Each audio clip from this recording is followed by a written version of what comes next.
Ddala bali mwogerako omuzira gwe batendereza munjagalo okw'omwaka bulijjo munzisa bikongoliro n'olwaleero ntuuse Kanoonya Juma omwana w'omusese omulunnyanja nate era nze kuleetedde embuulirire ekutuusibwako omugagga Lubalwambuzi okuva eggombe eyo Sekyanziddewo Gracious Kiwanuka nga yatuusaako embuulirire eno.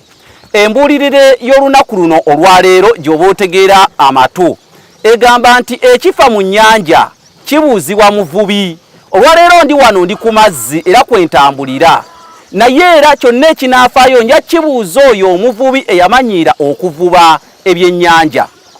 Bulijjo tomala gabuuzabuuza omuntu atavunaanyizibwa ku kintu, kubeera talina kyajja kugamba kuba tabimanyi. N'olw'ensonga eyo buuza oyo avunaanyizibwa ku kyo.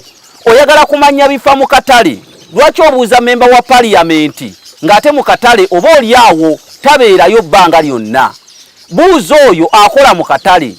Oyagala kubuuza ebintu eby'enjawulo, buuza oyo avunaanyizibwa ku kyo. Bw'oba oyagala kubuuza bya bulambuzi, lwaki obuuza minisita w'ebyobulamu? Kitegeeza ebyo byo si bibye era birina abivunaanyizibwako. Kati ekifa mu nnyanja oba aliwo omuntu eyagudde mu nnyanja, ekyo mukibuuzenga abavubi.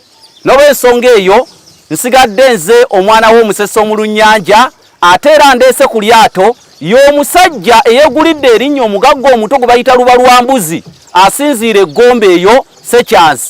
Bannange muleke nnyumirwe ennyanja, kambikomyawo.